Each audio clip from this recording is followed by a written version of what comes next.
Imagine आपने एक बढ़िया रीयूजेबल कस्टम इनपुट कंपोनेंट बनाया। एक लेबल, एक इनपुट बॉक्स और दोनों को कनेक्ट करने के लिए आपने एक आईडी हार्ड कोड कर दी, जैसे यूजर इनपुट। सब कुछ परफेक्ट लग रहा है। अब क्योंकि ये कंपोनेंट रीयूजेबल है, आप इसको अपने लॉगिन पेज पर 3 बार ड्रॉप करते हो, एक नेम के लिए, एक ईमेल के लिए और एक पासवर्ड के लिए। लेकिन यहाँ एक अजीब बग आता है। जब यूजर आपके फॉर्म पर आकर पासवर्ड लेबल पर क्लिक करता है तो कर्सर उठकर सीधा नेम वाले बॉक्स में चला जाता है। ऐसा इसलिए क्योंकि HTML में आईडीज हमेशा यूनिक होनी चाहिए।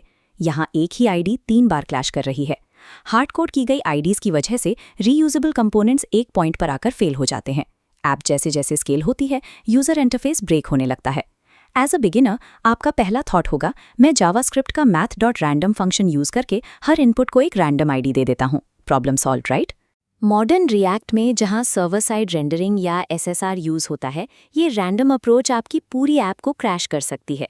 इस क्रैश को हम हाइड्रेशन एरर कहते हैं। होता कुछ यूं है, आपका सर्वर पहले HTML रेंडर करता है और math.random की मदद से एक आईडी बनाता है, मान लो 45। लेकिन जब वेबसाइट यूजर के ब्राउजर पर लोड होती है, ब्राउजर खुद का एक नया रैंडम नंबर कैलकुलेट करता है, जैसे 89। रिएक्ट एक्सपेक्ट करता है कि सर्वर का बनाया कोड और क्लाइंट का कोड परफेक्टली मैच होना चाहिए। जब मैच नहीं होता तो रिएक्ट पैनिक कर जाता है और एरर थ्रो करता है। हमें एक ऐसा तरीका चाहिए जो लोकल आईडीज तो जनरेट करे, पर ये गारंटी भी दे कि सर्वर और ब्राउजर पर वो एग्जैक्ट सेम रहेंगे। इमेजिन आपने एक बढ़िया रीयूजेबल कस्टम इनपुट कंपोनेंट बनाया, एक लेबल, एक इनपुट बॉक्स, और दोनों को कनेक्ट करने के लिए आपने एक आईडी हार्ड कोड कर दी, जैसे यूजर इनपुट, और सब कुछ बिल्कुल परफेक्ट लग रहा है। क्योंकि ये कंपोनेंट रीयूजेबल है, आप इसको अपने लॉगिन पेज पर 3 बार ड्रॉप करते हो, एक नेम के लिए, एक ईमेल के लिए और एक पासवर्ड के लिए। लेकिन यहाँ एक अजीब बग आता है। जब यूजर आपके फॉर्म पर आकर पासवर्ड लेबल पर क्लिक करता है तो कर्सर उड़कर सीधा नेम वाले बॉक्स में चला जाता है। ऐसा इसलिए क्योंकि HTML में आईडीज हमेशा यूनिक होनी चाहिए। यहाँ एक ही आईडी 3 बार क्लैश कर रही है। हार्ड कोड की गई आईडीज की वजह से रीयूजेबल कंपोनेंट्स एक पॉइंट पर आकर फेल हो जाते हैं। ऐप जैसे जैसे स्केल होती है, यूजर इंटरफेस ब्रेक होने लगता है। एज अ बिगिनर, आपका पहला थॉट होगा, मैं जावास्क्रिप्ट का math.random फंक्शन यूज करके हर इनपुट को एक रैंडम आईडी दे देता हूँ। Problem solve, right? Modern react में जहां सर्वर साइड रेंडरिंग या SSR यूज होता है, ये रैंडम अप्रोच आपकी पूरी ऐप को क्रैश कर सकती है। इस क्रैश को हम हाइड्रेशन एरर कहते हैं।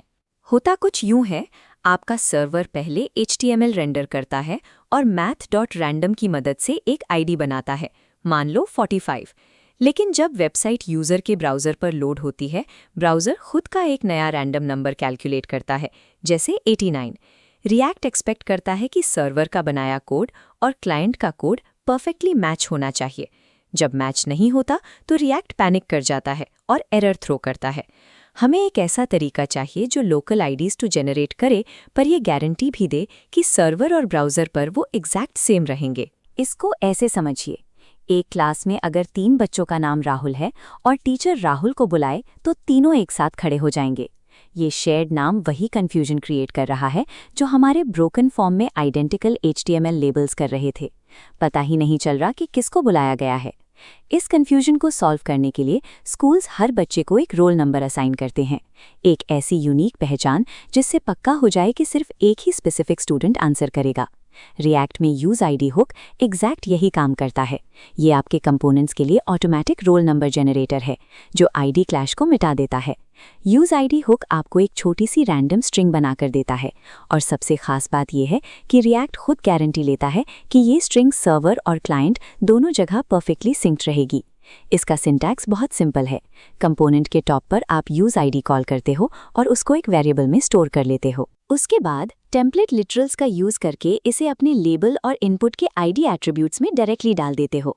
अब आप इस कंपोनेंट को स्क्रीन पर चाहे जितनी बार रेंडर करो, यूज आईडी हर बार एक बिल्कुल fresh, non clashing ID string provide करेगा।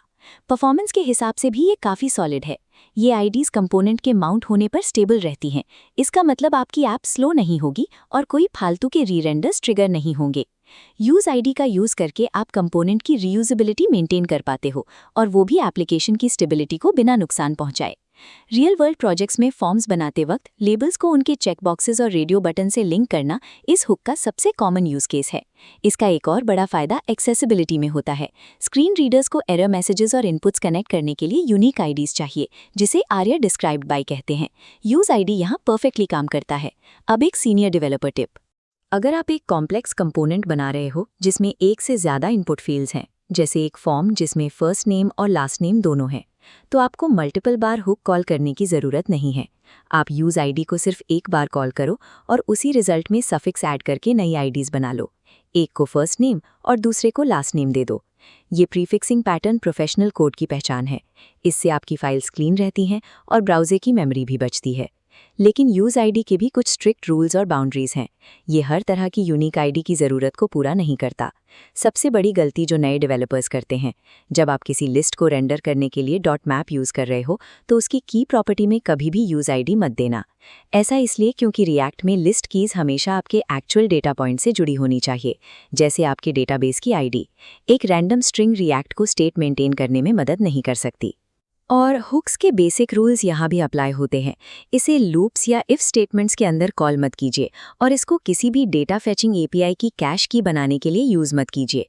यूज़ आईडी आपके फॉर्म्स में क्लैश फ्री कनेक्शंस बनाने का रिलायबल तरीका है, जो एक लाइन के कोड से मुश्किल बग्स को सॉल्व कर देता है।